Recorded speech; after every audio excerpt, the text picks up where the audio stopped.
안녕하세요, 성무님. 반갑습니다. 이렇게 인터뷰 응해주셔서 감사합니다. 저는 성무님에 대해서 잘 알고 있는데, 혹시 성무님 모르시는 분들도 꽤 있으실 것 같아서, 어떤 커리어를 가지고 계신지 간단하게 말씀 부탁드려요. 예, 저는 현재는 소카에서 CTO 역할로 근무를 하고 있고요. 그냥 제 스스로의 커리어는 개발자입니다. 이제 개발자로 시작을 했고요. 그래서 제일 처음에 이제 경력을 시작을 한 거는 이제 LG전자 우면연구소에서 이제 소프트웨어 개발 업무를 시작을 했고요. 그 후로는 벤처로 옮겨서 윈도우즈 어플리케이션 개발을 했다가 그리고는 이제 코스타 기업 쪽에 가서 클라이언트 서버 형태의 서비스에 이제 서버 개발 업무를 했었고요. 그 뒤로 이제 네이버로 입사를 했는데 네이버에 처음 입사할 때는 QA로 입사를 했어요. 그래서 이제 좀 경력이 특이하다고 느껴지실 텐데 그때 당시에 네이버에서 이제 테스트 자동화에 대한 필요가 되게 있었고 근데 이제 그런 테스트 자동화에 관심을 갖고 있던 개발자들이 많지 않다 보니까 우연히 저한테 기회가 좀 주어졌었고요. 그래서 테스트 자동화 업무를 하다가 그리고 이제 네이버 지도 뭐 그다음에 이제 네이버 개발자들을 대상으로 한 뭐 교육 뭐 이런 정도의 역할을 쭉 해왔습니다. 그리고 이제 티켓몬스터에 잠깐 옮겼다가 그리고 이제 라이엇 게임즈에서 이제 근무를 하면서 한국의 이제 게임 퍼블리싱을 위한 플랫폼 만들고 뭐 개발 조직 성장시키고 하는 역할을 했었고요. 그리고 지금은 이제 소카에서 조직들이 그 고객을 위한 서비스 잘 만들 수 있도록 지원하는 역할을 하고 있습니다. 제가 이렇게 인터뷰를 드리게 된 배경에 대해서 말씀드려보면, 커리어가 바뀌어가고 회사를 옮겨가는 과정에서 저는 나의 전문성이 뭐지? 그리고 내가 내 또래의 이런 40대 다른 직장인들과 차별점은 뭐지? 앞으로는 얼마나 더 길게 혹은 더 알차게 내 커리어를 갖고 갈 수 있을지? 그거에 대해서 되게 고민이 많아지더라고요. 오히려 20대, 30대 때 했던 고민들보다 훨씬 더 그 고민의 깊이가 깊어지는 걸 느꼈어요. 그래서 근데 저 말고도 주변에 이제 이야기 들어보면 이런 고민을 하고 있는 사람들이 많은 것 같아서 좀 이런 고민을 하시고 계신 분들 혹은 이미 했던 분들하고 이렇게 대화를 나누다 보면 뭐 정답을 찾지 못하겠지만 적어도 제가 좀 벤치마킹 할 수 있는 여러 포인트들을 얻을 수 있지 않을까? 그런 생각에서 이런 인터뷰를 요청드리게 되었습니다. 흔쾌히 응해주셔서 너무 감사해요. 처음에 이제 인터뷰 요청을 받았을 때는 뭐 당연히 뭐 응해야 된다고 생각을 했고요. 그렇게 생각했던 것 중에 하나는 우리가 이제 성장을 하기 위해서는 뭐 본인 스스로 경험하는 세상밖에 없다 보니까 다른 사람들의 이야기를 잘 몰라요. 그러다 보니 이제 오해를 하는 경우들이 되게 많거든요. 예를 들어 어떤 사람은 되게 잘하고 있는데 나는 못하고 있는 건가라고 이제 잘못된 판단을 하시거나 아니면은 본인이 조금만 더 정보가 있으면 더 좋은 선택을 할 수 있었을 텐데 그러지 못해서 이제 그런 경우들이 있어서 혹시라도 제가 경험하거나 제가 가지고 있는 생각이 다른 분들한테 도움이 된다라고 하면 당연히 공유하는 게 저는 더 좋다고 생각을 하고요. 그래서 인터뷰에 응하게 됐습니다. 네, 감사합니다. 제가 성우님을 처음 알게 된 건 링크드인이었어요. 이제 종종 이렇게 올려주신 글 보면서 알게 되었는데, 또 글 쓰신 거를 엮어서 책 출판도 하셨잖아요. 그래서 어떻게 처음에 그런 링크드인에 글쓰기를 시작하셨는지가 전 제일 궁금했어요. 많은 사람들에게 생각을 알린다라는 게 그렇게 뭐 좋은 수단이나 이런 것들이 별로 없죠. 뭐 되게 유명인이라고 하면은 뭐 방송이나 이런 데에서 이제 불특정 다수에게 자신의 의견을 이야기할 수도 있겠지만 뭐 그렇게 하는 거는 되게 제한적이다 보니까 예전에는 제가 다니는 직장 내에서 이제 그 전체 직원들 대상으로 글을 주로 공유를 했었어요. 그래서 이제 말씀해 주신 것처럼 직장을 다니다 보면 자신이 하고 있는 일이 본인의 적성에 맞는지, 그리고 이게 계속 지속 가능한 일인지, 본인은 잘하고 있는지, 이런 것들에 대한 고민들을 많이 하게 되고, 뭐 또 개발자들은 뭐 기술에 대한 고민도 하게 되고 해서, 뭐 처음에는 뭐 제가 이제 개발자다 보니까 제가 풀고 있었던 문제에서 뭐 알게 된 새로운 것들, 아니면은 제가 고생해서 실수했었던 것들, 이제 이런 내용을 많은 사람들한테 알려주면은 그럼 이제 그분들은 그걸로 인한 시행착오를 줄일 수도 있으니까 이제 그런 목적으로 이제 글을 쓰기 시작을 했었고요. 그런 글들을 이제 한 번씩 모아서 책으로 내고 뭐 이렇게 했었는데 이제 소카로 오고 난 다음에는 이제 링크드인에 좀 본격적으로 글을 쓰게 됐어요. 근데 뭐 처음에 순수하게 뭐 이타적인 목적을 갖고 있었던 건 전혀 아니었고요. 이제 소카가 아무래도 그렇게 업력이 긴 회사는 아니다 보니까 그 소카라는 이제 서비스는 알고 계신다고 하더라도 이제 소카가 기술 기업으로서의 어떤 목표점을 갖고 있는지를 아시는 분들은 되게 없더라고요. 그래서 소카가 어떤 기업이고 저희는 어떤 엔지니어, 어떤 분들하고 같이 일을 하고 싶은지에 대한 내용을 이제 처음에 좀 쓰다가 아무래도 너무 이제 채용 목적으로 홍보성 글만 좀 적다 보면은 다른 분들이 관심을 갖지 않으시니까 이제 예전에 제가 직장 내에서 공유하던 글들처럼 이제 생각이나 뭐 이런 것들을 이제 같이 작성을 하기 시작한 거죠. 그리고 그런 것들이 이제 도움이 된다라고 말씀을 해주셔서 한 1년 정도 하루도 빠짐없이 이제 글을 쓰게 됐던 거였고요. 그리고 그 책을 이제 책으로 묶게 된 거는 이제 좀 단순하기는 해요. 이제 일정 분량의 글이 나왔으니까 그럼 이 콘텐츠를 활용을 해서 이제 링크드인에 가입하지 않은 다른 분들도 좀 볼 수 있으면 좋겠다. 플러스 그리고 어찌됐건 책이라는 형태로 판매를 하면 저자 인세라는 게 생기게 되는데 그러면 그 인세를 제가 기부를 하게 되면은 다른 그 도움이 필요한 분들한테도 제가 그 컨텐츠를 이용을 해서 도움을 드릴 수가 있으니까, 이제 그렇게 해서 지금, 글을 쓰고 뭐 그렇게 됐던 겁니다. 그래서 뭐 아주 위대한 목적이 있었던 건 전혀 아니고요. 그냥 채용이 좀 필요했고, 소카를 알려야 됐고, 뭐 그러다 보니까 컨텐츠가 나왔고, 그러면 그 컨텐츠를 조금 더 잘 활용해 보자라고 해서 이제 책으로까지 만들게 된 거죠. 상훈님 같은 경우는 되게 직장 생활을 오래 하셨잖아요. 거의 지금 20년이 넘었던가요? 그 기간 동안 뭔가 이 개발자라는 직업, 뭐 그 일, 그러한 활동들을 좀 그만두고 싶었던 되게 막 힘들었던 시기가 혹시 있으셨어요? 모든 사람이 다 사실 힘들어요. 이게 이제, 저도 이런 종류의 질문을 가끔 받는데, 이제 그게 말 그대로 그런 거거든요. 저 사람은 그래도 20년 넘게 잘 버텨서, 그래도 뭐 소위 말해서 C라는 타이틀도 달고 있는 사람이니까, 뭔가 삶에 대해 되게 방향성도 명확하게 가지고 있고, 뭐 지치지도 않고, 뭐 굉장히 잘하고 있을 거다라는 이제 전제를 갖게 되는 거죠. 남의 일이니까 잘 모르니까.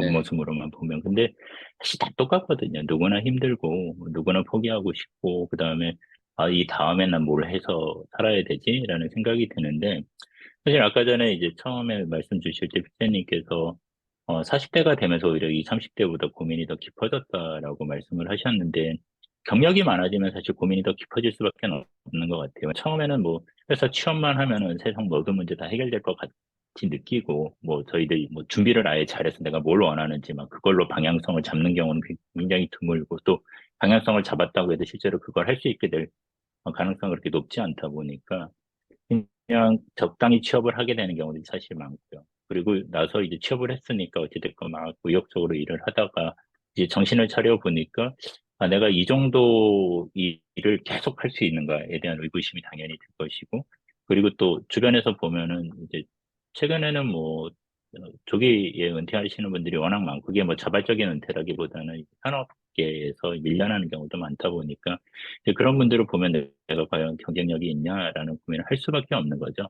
그래서 이거는 모든 사람이 할 수밖에 없어요. 이제 안 하는 사람은 전혀 없다라고 보시면 될 거고요. 그러면 이제 저는 어떤 어려움이 있었을까라고 생각을 하면 늘 똑같죠. 저도 마찬가지. 실무 개발자로 완전히 개발만 하게 될 때는 뭐 굉장히 짧은 시간 안에 많은 거를 해야 되는, 그러니까 일의 그 강도가 너무 세서 뭐 힘든 적도 있었고, 뭐 때로는 도저히 문제가 있는데 문제 해결이 안 돼가지고, 계속 막 맨날 며칠 고생하고, 뭐 심지어는 몇 달 동안 막 문제 해결을 못 할 때도 있었고, 근데 그러면 이거 내가 계속 할 수 있는 일 맞나? 뭐 이런 고민했었고요. 그 이후로는 이제 개발뿐만이 아니라 이제 사람들하고 같이 협업도 많이 해야 되는 일이 생기면서 협업 부분에서 문제가 생기면 그냥 오히려 기술이 훨씬 편했네. 이거 사람하고 이 문제는 해결도 안 되네. 뭐 이제 이런 고민들도 있었고. 그래서 그냥 약간의 역할 변경에 따라서 뭐 고민하는 대상이 기술이냐 사람이냐에 좀 이제 그 정도 차이는 있지만 저도 늘 해오고 있고요. 그래서 가장 포기하고 싶었던 때가 언제입니까? 라고 하면 늘 포기하고 싶었고요. 근데 이제 포기하지 못한 이유죠. 이게 사실 안 한 이유라기보다는 그냥 뭐 직장 안 다니면 별 다른 방법도 없고, 그리고 제 스스로 생각해 봤을 때 제가 가장 재미를 느끼고, 일을 하면서 보람을 느꼈다라고 하는 게 이제 개발자 역할을 하면서 거기에서 뭔가 산출물이 나오고, 그 산출물이 이제 고객에게 전달되고 나서 잘 쓰이고 이제 이럴 때 그 성취감을 느끼니까 이제 그 재미로 계속 지금까지 해나가고 있는 거죠. 그래서 나중에 간다고 한들 제가 이제 정말 은퇴를 하고 난다고 한들 그 고민이 없을까 그러면 전 늘 있을 거라고 생각을 해요. 그리고 이제 늘 포기하고 싶은 생각은 누구한테나도 들 거고요. 근데 이제 그럴 때마다 내가 기존에 해왔던 일들 성취에 대해서도 좀 스스로 만족할 수 있어야 될 거고, 그 다음에 내가 그 다음 단계에 있어서 뭐 뭔가 엄청난 일을 해낼 수 있거나 그래야만 된다라는 부담감도 좀 내려놓고, 내가 데일리로 조금 나아지거나 아니면 심지어 나아지지 않고 그냥 유지만 할 수 있어도 그게 꽤 가치 있고 내가 노력하고 있다라는 걸로 받아들인다라고 하면은 그냥 하루하루 버티면서 조금 나아지고 운이 좋으면 뭐 아니면 심지어는 버티면서 끝까지 그냥 우리가 그 끝이 언젠지도 사실 모르는 거잖아요. 그러니까 그냥 그 끝이라는 게 어떤 형식으로 올 때까지 나아갈 수 있지 않나 싶어요. 사실 저 같은 경우는 저는 인사를 하다가 지금은 이 사업 분야를 하다 보니까 내 직업이 뭐지? 라고 하면 되게 막막할 때가 많아요. 특히 비행기 타고 어디 갈 때 뭐 입국 신고서 같은 거 쓸 때 직업 적는란에 뭐라고 써야 되지? 나 비즈니스맨이라고 써야 되나? 뭐 셀러리맨이라고 써야 되나? 그런 경우가 많았거든요. 그래서 사실 이게 되게 저는 궁금했던 질문이었는데 성무님은 본인의 직업을 표현할 때 어떻게 정의를 내리고 계세요? 저도 그 직업란 쓰라고 그러면 저 그냥 회사원이라고 쓰고 있었는데 저는 회사원이 맞다라고 생각을 해요. 일단 저는 제가 가지고 있는 노동력을 이제 제공을 하고 회사에서 그거에 맞는 이제 보수를 지급받는 사람이니까 그냥 넓은 의미에서 회사원인 거죠. 그거를 떠나서 본인이 생각했을 때 내가 하고 있는 일이 기여하고 있는 가치가 무엇인가에 대해서는 확고하게 있어야 된다라고 생각을 해요. 근데 그건 외부에서 주어지면 안 되고요. 그 외부에서 주어지는 순간 그거는 다른 사람들이 요구하는 목표를 달성하기 위해서 사는 삶이지. 내가 원하는 삶을 사는 건 아니잖아요. 예를 들어서 5년이 지났을 때, 나는 다른 사람들한테 내가 5년까지 버틸 수 있었고 성공할 수 있었던 이야기가 무엇인지를 이야기한다라고 할 때, 그게 내 내면에서 나온 것인지 아니면 외면에서 가치로 주어진 것인지에 대해서 설명할 수 있어야 된다라고 이야기를 하거든요. 저는 각자가 찾아야 된다라고 생각을 해요. 이제 그거를 조직에 맡기거나, 그러니까 예를 들어서 회사가 그런 목표를 주기를 바라거나, 아니면 내가 속해 있는 업무 분야가 그거를 커리어 패스를 주기를 기대한다라고 하면은 그 순간부터는 자기 삶이 아닌 거예요. 그냥 남들이 성공했다라고 생각하는 거를 따라가게 되고, 그러면 그게 내가 원하거나 아니면 내 전문성하고 잘 맞지 않는다라고 하면은 방향성이 잘못됐으니까 아무리 노력해도 달성도 못할 거고, 심지어 달성했다고 해도 전혀 성취감도 못 느낄 거거든요. 그래서 저는 스스로 찾아야 된다고 생각합니다. 음. 그런 일에 대한 어떤 그 가치를 이렇게 자기 내면에서 스스로 찾아내야 된다라고 하는 거, 그 시작점이 내 안에서 나와야 된다고 하는 거를, 그런 걸 느끼신 건 언제부터예요? 저는 그런 생각을 아직까지 못 해봤었어요. 아마 이랬던 것 같아요. 저도 직장 생활을 처음에 시작을 하면서 이제 뭐 여러 가지 일을 하고 사람들하고 이제 협업하면서 공동 목표를 달성하고 이러는데 그냥 기술적인 일, 그냥 뭐 말 그대로 소프트웨어를 작성하는 일은 그냥 어렵더라도 끝내 해결책을 잘 찾게 되더라고요. 찾을 수 있는 방법들이 있었는데, 사람들하고 사는 것들에는 생각보다 굉장히 어려웠어요. 이렇게 효과적으로 협업한다라는 것 자체가 굉장히 어려웠었고, 그래서 이제 그때부터 제가 고민을 했던 게, 도대체 왜 이럴까, 사람이라는 게. 그러니까 되게 합리적이라면은 이걸 하는 게 맞고, 분명히 합리적으로 설득도 됐는데, 실제 행동은 다르게 하는 경우들이 되게 많았거든요. 그래서 그걸 보면서 이 사람이라는 거에 대한 이해를 좀 해야 되겠다라고 했었고, 그래서 뭐 예를 들어 심리학 공부도 하고, 뭐 여러 가지 책들도 뭐 보고, 뭐 강연도 듣고, 뭐 제 나름대로 고민도 하고 했었죠. 그래서 결국은 그때 느낀 게 이제 이랬던 것 같아요. 이게 우리가 표면적으로 나오는 성과를 생각한다라고 해도 결국 그거를 하는 거는 사람이고, 그러면 그 각각의 사람이 가진 어떤 그 사람들이 가진 생각이나 의사결정하는 방법이나 이제 이런 것들이 모여서 그 결과가 이제 최종적으로 나오는 건데, 그럼 그 각각의 개인이 그거에 대해서 그러니까 본인 스스로를 잘 이해하고 본인이 정말 원하는 것을 하고 하는 것인지, 아니면은 그냥 자기 자신도 잘 이해하지 못하고 타인도 이해하지 못하고 그냥 끌려가고 있는 것인지에 대한 고민을 하게 됐어요. 그래서 아마 굳이 시기로 따지자라면은 뭐 직장 생활하고 한 3, 4년 지나고 난 다음부터 아마 그런 고민을 했던 것 같고, 그래서 지금까지도 그 고민을 계속 이어가고 있고요. 그래서 그걸 통해서 이제 제 스스로를 이해를 하고 제 욕망도 이해하고 타인의 욕망도 이해를 하려고 이제 노력하는 중입니다. 마지막 질문이 될 것 같은데요. 직장을 직장으로만 바라보지 않고 직장에서 어떻게 하면 내가 좀 더 가치 있는 일을 해서 내 직업인으로서 성장할 수 있을까? 이런 거를 고민하는 후배들한테 좀 성무님께서 뭔가 조언을 해주신다면 어떤 이야기를 제일 해주시고 싶은지 궁금해요. 조급해하지 않으셨으면 좋겠다는 말씀을 제일 드리고 싶어요. 그러니까 이게 사회가 SNS가 발달하고 정보도 원활하게 잘 흘러다니는 세상이 되다 보니까 이게 장점보다 오히려 단점이 많이 부각되고 있다고 생각을 하거든요. 그러니까 이런 식이죠, 단순하게. 뭐, 네 나이 때에 뭐 평균적으로 다른 사람들은 어느 정도의 수익을 올리고 있고, 뭐 어떤 일을 하고 있고, 어떤 성취를 하고 있다. 그리고 뭐 SNS 키면은 막 굉장히 막 성공한 사람들 이야기 툭 하면 나오잖아요. 그래서 몇 살 때 뭐 이 정도 못하면은 큰일 나는 것처럼 이야기를 해요. 그러다 보니까 사회에서 사람들을 계속 조급하게 만들어요. 이제 조급해지면 결국은 무리할 수밖에 없거든요. 그러니까 무리하게 목표를 추구한다든가 아니면 리스크를 크게 감수해가지고 이게 성공하면 크게 성공하지만 실패하면 크게 실패할 걸 갖다가 이제 시도를 한다거나 이제 그런 일들이 생기거든요. 그래서 최근에 이제 이직을 되게 자주 하고 그걸 되게 권장하는 것처럼 받아들여지는 것도 저는 상당히 우려스러운데 저게 정말 자기가 현재 직장에 맞지 않거나 아니면은 내가 원하고 있는 새로운 기회가 있어서 이직을 한다라는 건 되게 좋은 거지만 최근에는 뭐 이직을 자주 해야지 뭐 급여도 올릴 수 있고 뭐 그런 게 오히려 본인한테 도움이 된다라고 막 이제 사회에서 조급함을 막 부추기다 보니까 그거에 따라서 그냥 가시는 경우들이 있거든요.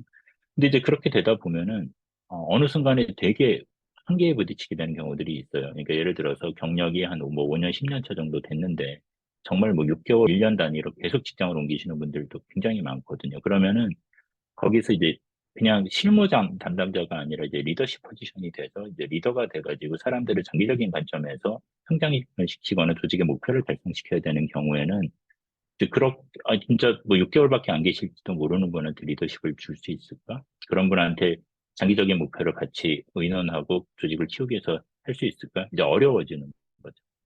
그래서 저는 조바심을 얘기하는 많은 여건들이 있는데 그게 나를 자꾸 불안하게 만들고, 그다음에 그래서 이제 목표를 달성 못하게 만드는 저야 할 수 있다라는 걸 좀 이해를 하고, 궁극적으로 그러면 내가 원하는 건 뭐냐? 사회가 원하는 게 아니고, 그다음에 내가 그거를 하기 위해서 시간을 투자하고 노력을 하게 됐을 때, 그게 단기적으로 바로 성과가 나오지 않을 수도 있고, 뒤처지는 느낌이 들 수도 있을 때, 남들과 비교하지 않고 오로지 나만 바라보면서 계속 성장하기 위해서 노력할 수 있느냐, 이게 되게 중요하다고 생각을 해요. 그래서 아주 짧게 얘기하자면은 남들이 뭐라 그래도 나답게 사는 게 제일 현명한 방법이라고 생각을 하고 그렇게 실천하실 수 있으면 좋겠다고 생각합니다. 지금 말씀해 주신 거는 저한테 좀 많이 필요한 내용이었던 것 같아요. 저도 계속해서 그 조바심, 뭔가 더 빨리 더 잘해야 될 것 같고 더 사람들한테 뭔가 영향력을 줘야 될 것 같고 그런 마음에 저 스스로 좀 많이 쫓기고 있었던 게 사실이거든요. 그래서 그런 부분들에 있어서 되게 좋은 말씀을 해주신 것 같아서 저한테도 오히려 더 큰 도움이 될 것 같습니다. 음, 사실 성무님과 대화를 나눠본 적이 없어서 어떤 이제 성향을 가지고 계신 분이고 어떤 식으로 대화를 이렇게 하시는 분인지 잘 몰랐었는데 오늘 이렇게 긴 시간은 아니었지만 과장되지 않은 이야기를 되게 담백하게 해주셔가지고 엄청 저 개인적으로는 울림이 컸었는데 나중에 기회가 된다면 꼭 한번 직접 뵙고 개인적인 이야기들도 좀 나눠보고 싶은 그런 생각도 많이 듭니다. 그래서 나중에는 꼭 한번 직접 찾아뵙고 인사를 드릴게요. 연휴에 바쁘신데 시간 내주셔서 감사합니다. 네, 들어가세요. 네.